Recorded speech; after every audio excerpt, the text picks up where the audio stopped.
gentlemen, in this RedGamingTech.com video, we're going to be talking a little bit about THQ and its present state of affairs. First of all, I'm going to kick things off by talking about something they're doing right now on Facebook, actually. And that's pretty much that if you go ahead and like their game, Metro 2033 on Facebook, you will be given a Steam code. It basically reveals a Steam code, and you can go ahead and you can download a free copy of it for Windows on the PC. And this offer will end, I believe, the 16th of December, so you guys, as the time of this video, have about 5 days to do so. So that's pretty cool for those of you who do not have Metro 2033, as you guys may know. Last Light is going to be released fairly soon, and obviously they want to build up as much hype as possible for that particular game. In case you're wondering how you can get hold of it, you can also redeem the code and so on. You guys know how the general drill works by now. It's also worth noting that for those of you who are interested in actually helping THQ, I'll go into their financial problems in just a few moments actually. But temporarily, let's talk about the Humble Bundle. THQ are currently on humblebundle.com, and it turns out there's actually a fairly good smattering of their games. I'll read them out to you. I'm sure you guys can just go to it anyway. But basically, it turns out that you have Dawn of War 40,000, Saints Row the Third, Titan Quest. Those three games are unlocked if you beat the average. In other words, you pay more than what they're asking, which currently is $5.70 actually, is what it turns out, which is a pretty good price. If you don't beat the average, but you pay the minimum, you get Red Faction Armageddon, Darksiders, the original, not the second one. Metro 2033, as I've mentioned, that game, if you do want that, it's not worth it just for the Humble Bundle, but still. Company of Heroes Opposing Front, and finally, Company of Heroes Tales of Valor. That's actually a really good, might add. Also, if you beat the average, not only do you beat all of that, but you also get Path of War DLC for Red Faction Armageddon, and you also get soundtracks from select games in both MP3 and FLAC, which of course is really good because that's lossless. As you guys may know, for anyone who's actually used to the Humble Bundle, how it basically works is that you can split the money however you would like. In other words, between a charity of their choice and THQ, and finally Humble Bundle itself. In other words, you can give them a tip. How it basically works is if you're giving them $25, that works out to be about $16.25 for THQ. The charity gets $5, and Humble themselves get about $3.75. In other words, the remainder. So you guys can work the splits out on that, depending upon how much you would like to give away. So anyway, it's actually really good. Also, by the way, that you also get some obviously the DRM free soundtracks and all of that, which is really cool. And finally, by the way, just so you guys are aware, all of that stuff can be activated on Steam, actually, which is a really good thing. As you guys may know, Steam is pretty much the best thing ever when it comes to PC games. I'm only kidding. Obviously, it has its problems. I'm just teasing. But on a serious note, it's really cool that you can activate it all via Steam. And the only thing I do kind of wish out of that bundle is that there were Warhammer Space Marines in it, because that's a really kick-ass game.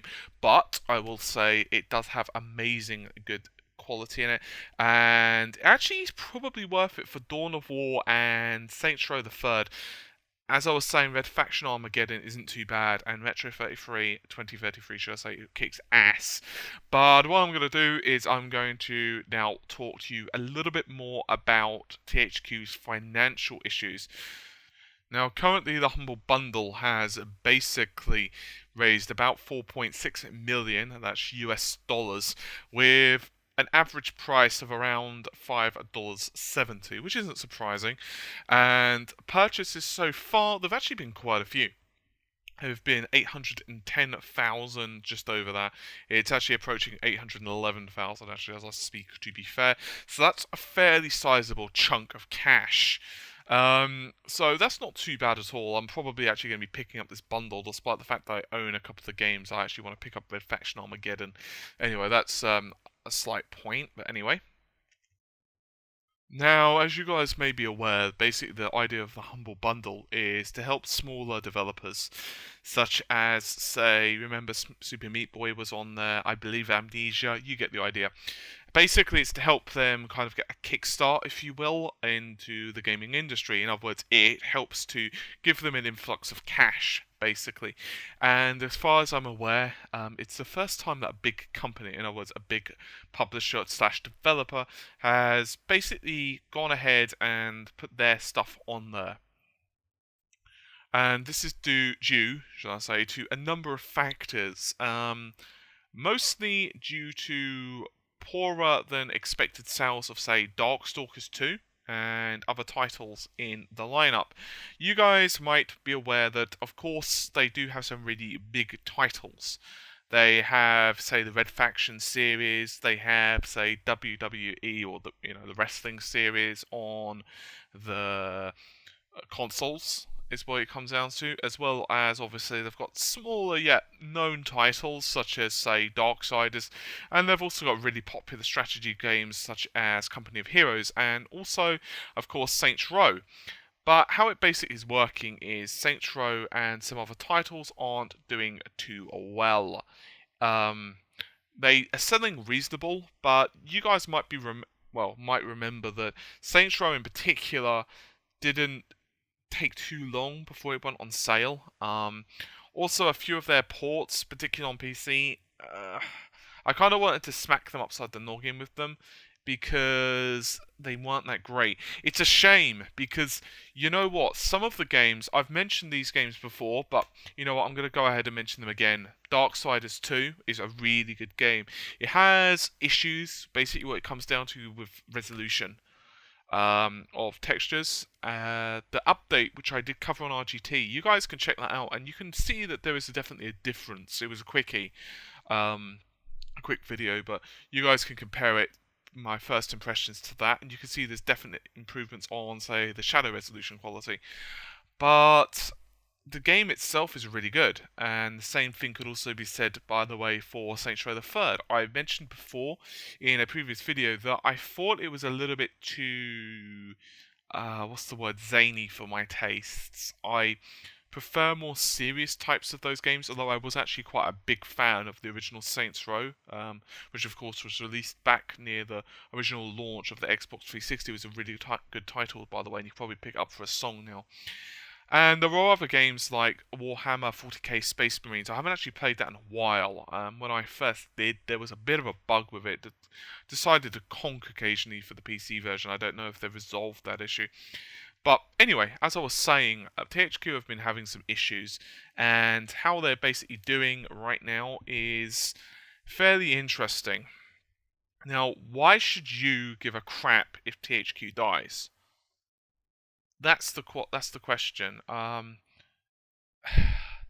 It's kind of hard to quantify this because we are all part of the gaming community. You know, you are part of, the YouTube community, just as I'm part of, putting out content for you guys. And the reason I put out content for you guys, especially so much of it, might I add, okay, I admit that occasionally I, get the odd fact wrong or something. I'm human at the end of the day, but I really enjoy putting out the videos, and so you guys are obviously part of that whole thing, and we're all part of the gaming community. And what I think all of us would agree to, maybe apart from the odd cynic here and there, is that gaming really thrives on innovation. And some titles, say Far Cry 3, they're not perfect. They have the odd, problem here and there, but they're really good. And I'm actually a big fan of Far Cry 3. I will be continuing the Let's Play of that, by the way, at some point. So much to do.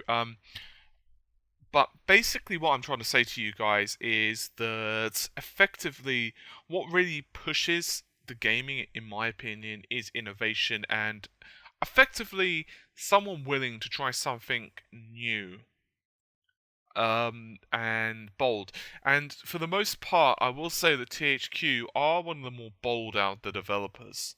If you actually look at the lineup of their titles, they're actually pretty cool. Red Faction Armageddon had some really cool things, for example, and Company of Heroes definitely set some, new landmarks in RTS in particular.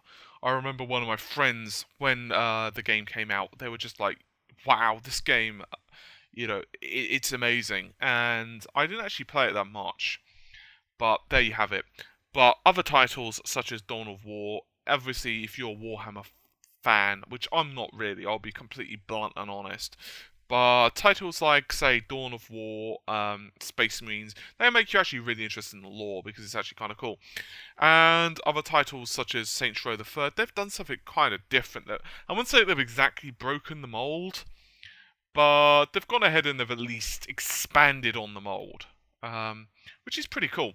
And obviously, I've mentioned many times now, actually, one of my favourite titles, actually, and that would be Metro 2033, which is very cool.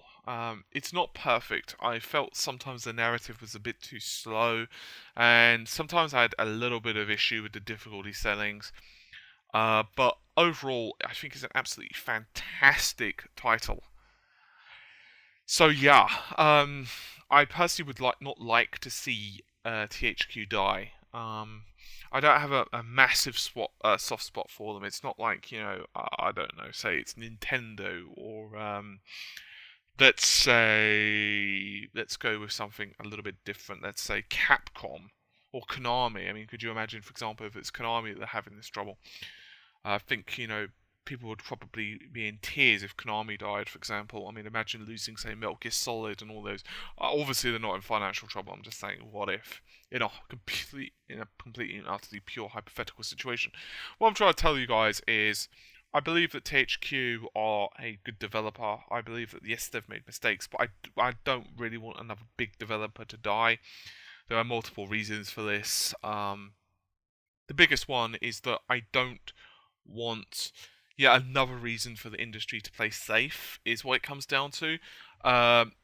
Say what you want about gaming now, but I would like it to be as... what's the word I can think of? I would like it to take risks, because without risks you're never innovating. So anyway, I've ranted on enough about this, I think. I've got my point across. I'm not going to go into the exact financial history of THQ. I'm not going to say that, this is where it's been coming, but basically it's, this has been on the cards for a while now. I mean, even just a quick Google, if you guys Google THQ financial trouble, and you can see, for example, that one of the first results actually in Google itself is THQ financial trouble, and that was even back in 2012, January. So it's been for a while now, and I think many people have heard rumours about it. Obviously, they are certainly not the only company that's in, I wouldn't say in the crapper, but they are not exactly doing amazingly well. So anyway, I hope you guys have found this video at least somewhat interesting. If only for the fact that, hey, I've given you a free game, effectively. So yeah. I'm interested, actually. There wasn't that many people who actually liked this, so I don't really think that many people advertised about this whole fact. It's kind of interesting. Anyway, hopefully you guys have enjoyed the video. I will, no doubt, see you guys around soon. Leave your comments below on what you think of the whole actual idea of that. Here's one for you. If Sega had lived, let's say, or let's say the Humble Bundle had been around back in the days of Sega, would it, could there have been something similar, or Kickstarter? I mean, I'd actually heard rumours, and I have absolutely no idea how true this is. This is just something that someone told me via a text message, actually. But I had heard that rumours of something like Shenmue, like they wanted to do a Kickstarter of Shenmue, or something ridiculous like that. I've no idea if that's any truth behind it, but it's just a bit weird anyway. Anyway, hopefully you guys have enjoyed the video. I will see you around soon. Bye.